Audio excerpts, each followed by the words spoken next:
Alright, today we're going to be trying out some of this awesome porcelain I picked up online. It is a blue porcelain. I have not worked with porcelain probably since 2006, 2007, when I saved some from going into the reclaim bucket at school. So they packaged this in a giant tube, an 11-pound batch.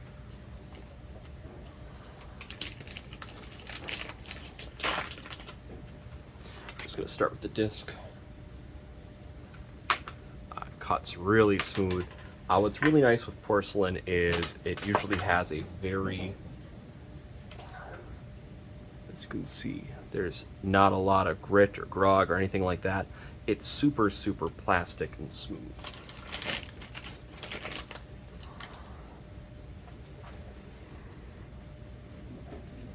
I'm used to working with a lot more like kind of junky clay bodies. This is like working with a nice fine butter. So my standard always clay test.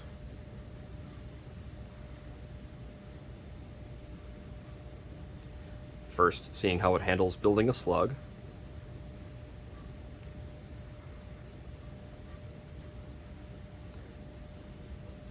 As you can see, the fingerprints show up almost immediately. We've got some cracking. That's fine, we can take care of that. My curiosity is how it's going to deal with larger forms. So we're going to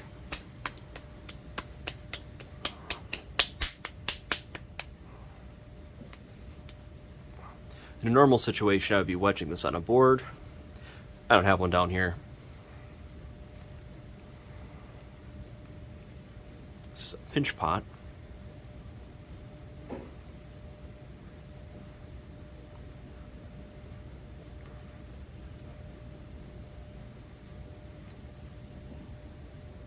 So we can see it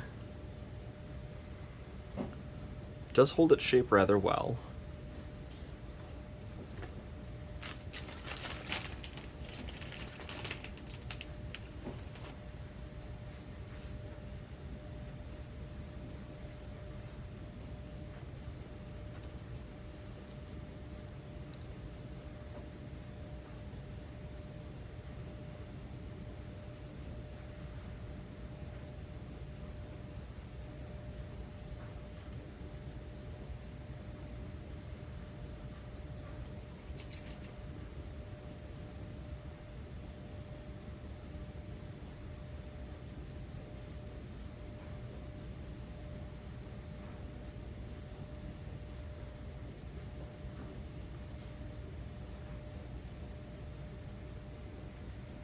I always put like a small ball, as you saw here, in the socket that I've created for the creature. Put it on there, smooth it all in.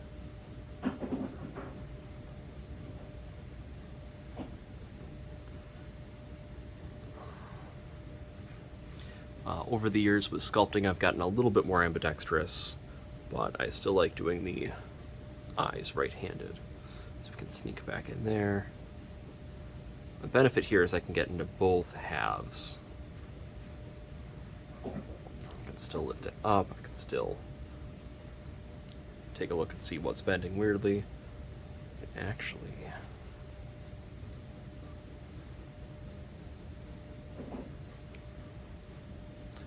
all right.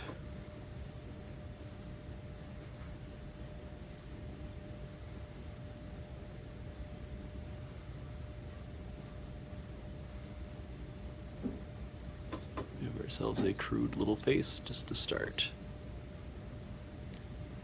Now we're gonna just also take this apart, try something different with it.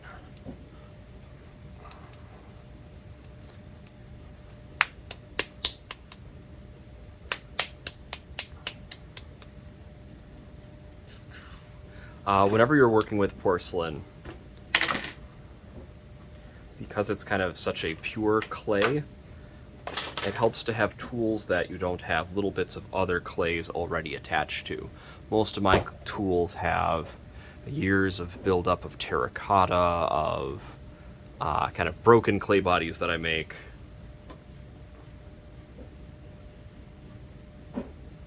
Have all mixed together from the recycling bins.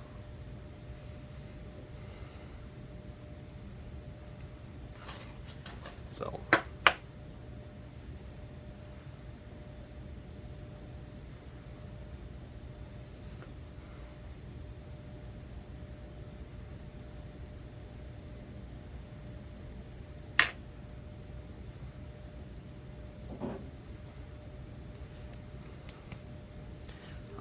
forming two pinch pots together is something I didn't start doing till after college, and it has been a game changer for making small forms that don't just plop onto the table. It forces me to kind of plan things out a little bit better. You'll note a lot of what I make and how I make it, kind of let the clay decide. So let's again do two.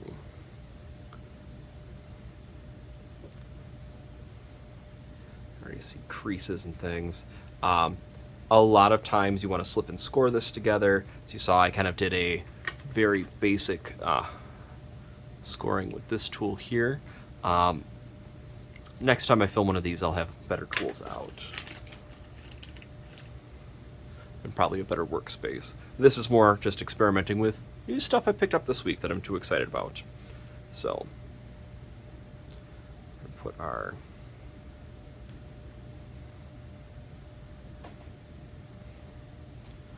two eyes.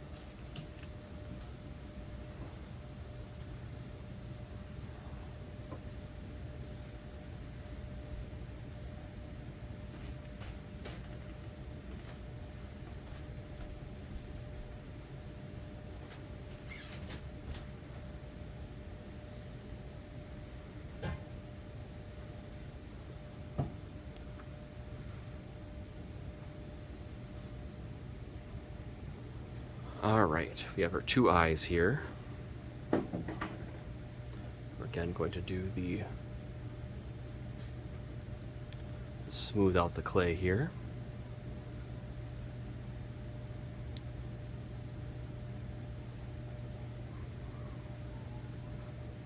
The clay's handling my style really well. I had some issue with a few of the air dry clays I tried out recently where it did not like working the way I like to build. It's not a fault of the clay, it's more me trying to use techniques I've used for forever on a material that I had not used.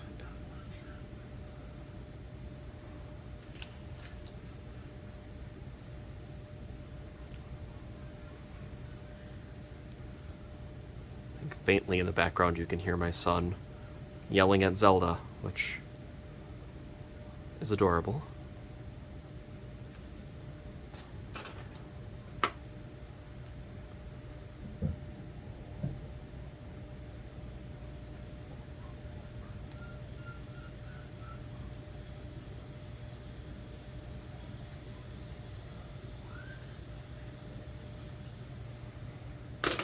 The tiniest of little teeth there.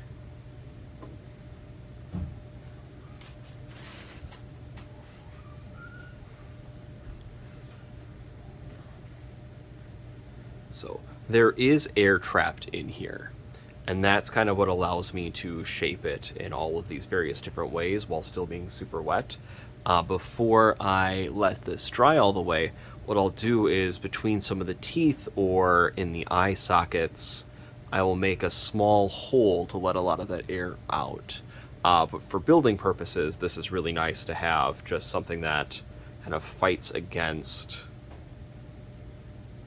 like the idea of it like slumping or falling apart. So I do a lot of just ridges like this, and I don't like that, so we're going to put a little bit more of that on there. But again, this porcelain, a lot of professional potters that do a lot of like the high firings will do a lot of porcelain work. As I mentioned, I use a lot more of like kind of what I would call a junk clay body. I just recycle whatever was at the studio and would use 25-pound bags rather quickly. Some of my pieces are a lot larger. When I had access to really, really big kilns, I would definitely use as much clay as possible for some pieces. There's some work that I have that's very, very heavy and should have been made a lot lighter.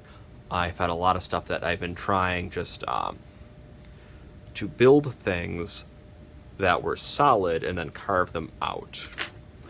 And that's been a lot of fun too. And that's, again, that was very late into college I started doing that. When I was doing the studio stuff more. It's tough when you want to build something that's like almost person size and you have to share kiln space with like classes and things like that. But that is the way things work out in the real world after you've been spoiled with giant kilns in school. All right, we're going to flip him upside down. All right, we want to...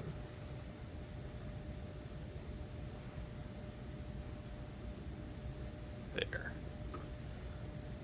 Again, this clay is really, really wet, so it doesn't matter too much that I'm joining things this way. You can see that even just me handling it a little bit's getting the handprints on there. You can go back in and smooth it.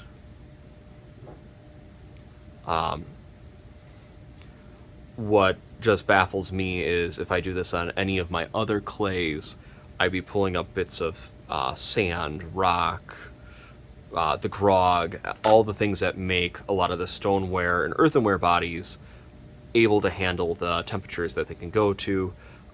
We had a recipe in college that we used all the time. I don't think I have it anymore, but what it allowed you to do is make clay that could stand out in the weather of like, be it Wisconsin or upstate New York or wherever you're building stuff that has extreme highs and extreme lows, that it wouldn't break in the winter. And we've had some glass pieces that have just been out in my parents' yard, that stuff from school, that as long as you're not trying to move it during the times of like extreme temperature issues, usually it's okay. But I'm just gonna put some horns on here. But yeah, this blue porcelain is gorgeous. I'm very happy with it. Put a little bit more on here.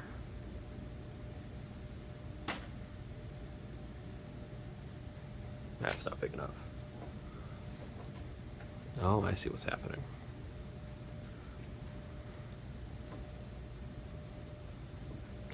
Some part of the face wants to fall in.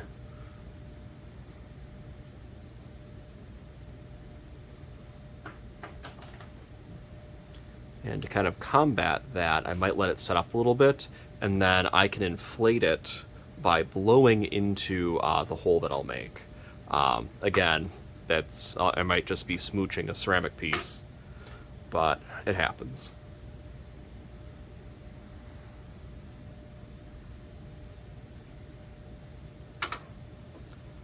But yeah, this is...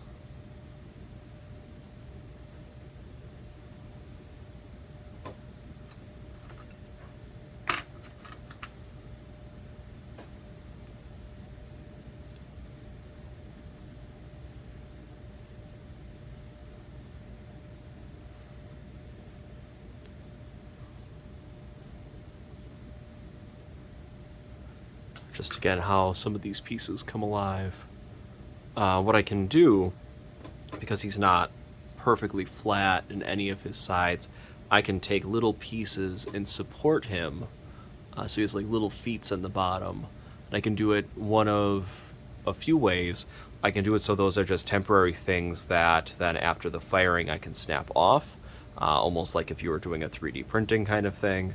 Or I can full on just make it so he has weird little legs that hold him up. To do that,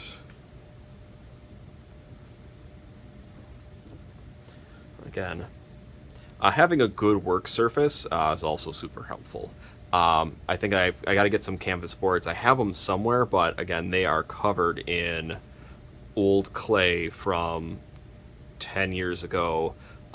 That's going to be like red, like earthenware, terracotta kind of stuff. I'll also have like just the gray standard stoneware, kind of all mixed together. So for this,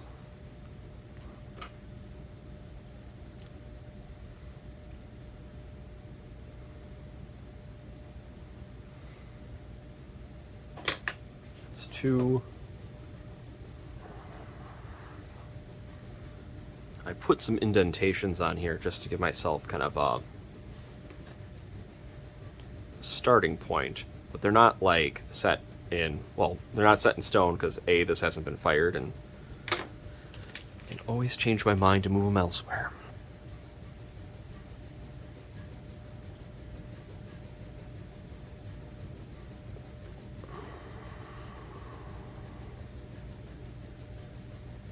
Yeah, these will be permanent little stand guys for them.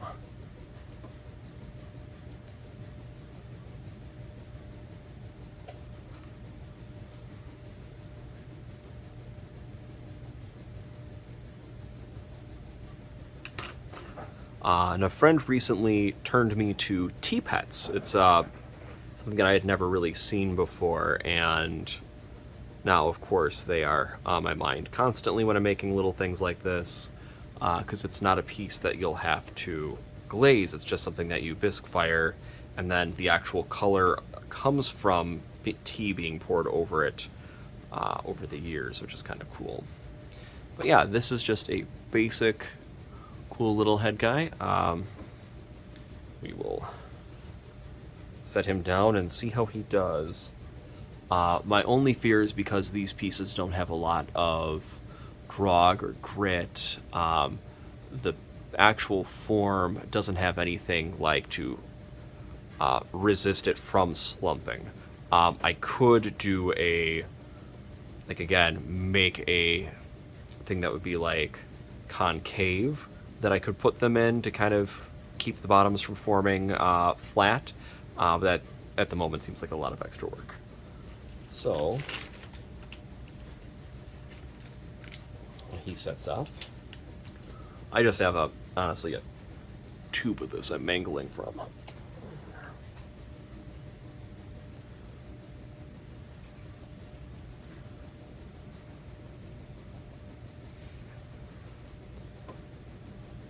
Oh, let's actually do a mouse real quick.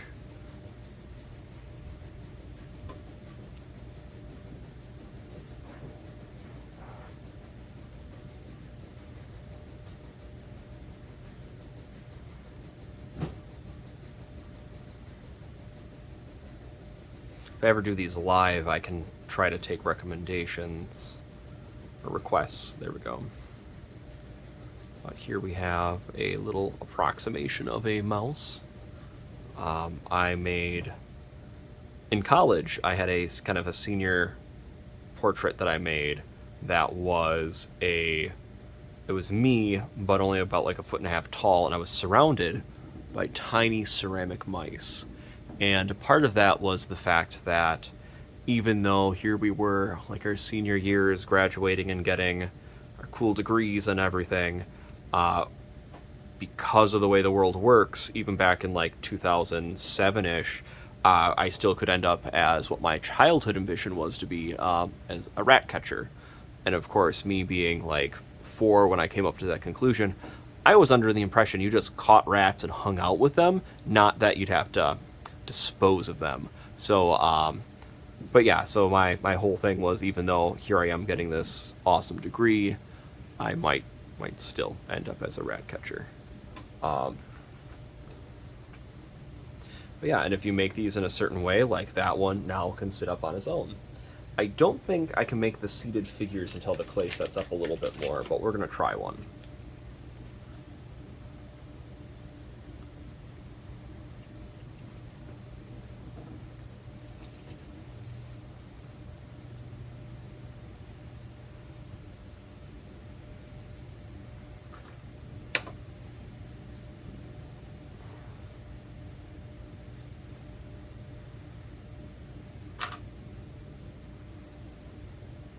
So we've got our weird little body.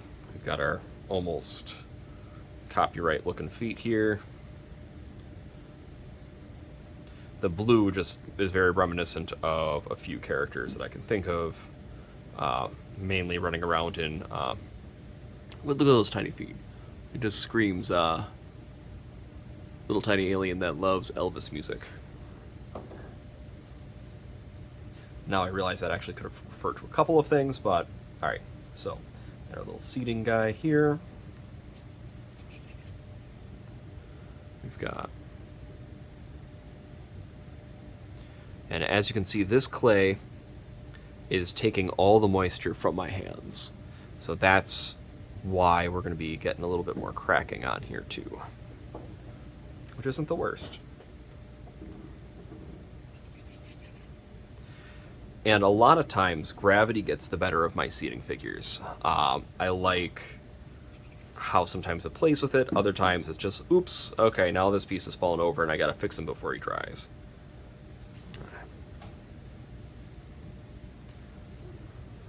Alright, so we have, again, this clay is so wibbly wobbly. Got our guy. Put his hands down a little bit more. And the only issue with building my figures this way, again, sometimes they work, sometimes they don't. Let's see here.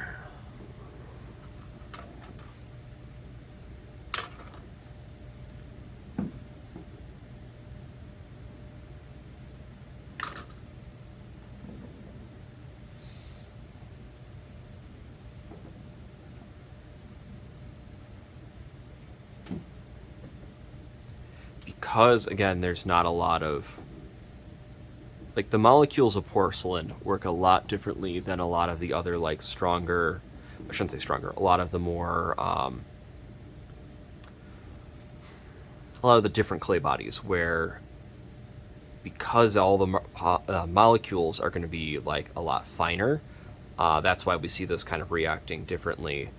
It is like working with, like, wet butter that you are trying to put into cookies, or like where you have to pre-melt it a little bit. But yeah, because that is a lot more movement than I'm used to. With these figures, if I ever find that they are falling backwards or falling forward, a way of counteracting that can be adding a tail onto them. We're going to try building another one with the tail in mind. Alright.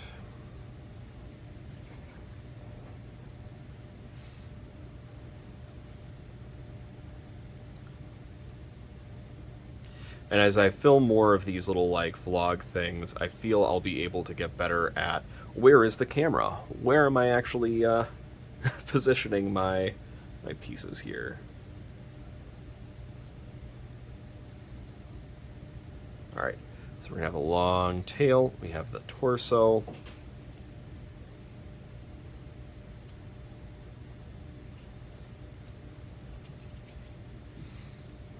I could just use like one long thing for both arms. I really don't like doing that as much.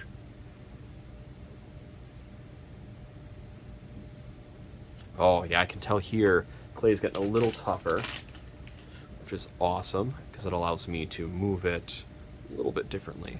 This is all dry and cracking.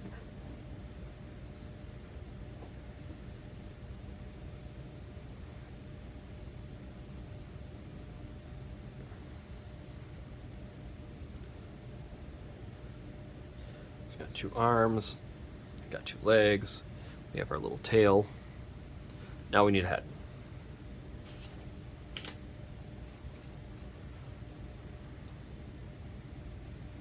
Alright. I want to do more.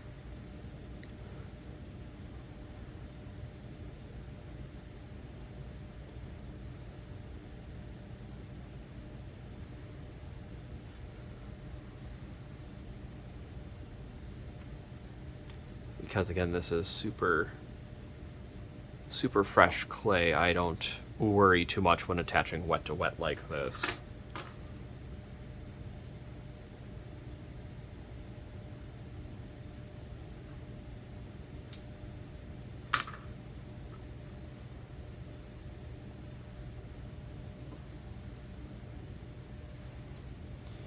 here we have this little little weird guy.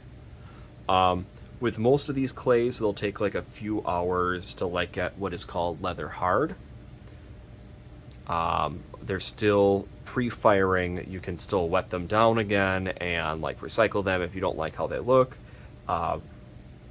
What I love is the fact that there are so many clay pieces that like I've gotten to this stage in the past where I'm just like, not feeling it. I'll re-wet it, reconstitute it, turn it into slip, and then make more pieces out of it. And even when I was teaching a lot of pottery classes, it got to the point where people would get very concerned, like, oh, I feel like I'm wasting clay. It's like, well, the piece that you just had that fell apart isn't like gone forever. It's just going to become something else really cool as other people are now using it to make other things. So I like the idea of recycling clay. This I would set up kind of its own recycling bin for, clay-wise, just to make sure we're not mixing it with all the other different clays. Because, yeah, if we have little bits of terracotta or little bits of, like, the white stoneware or things like that that get mixed in with this, it's going to be, like, really beautiful blue porcelain and then, like, this chunk of something else, which is, again, that's another way of doing stuff.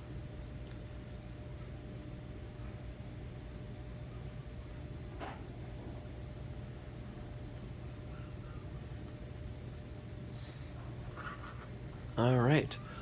Thank you for joining me on this first stage of making some cool stuff here out of blue porcelain.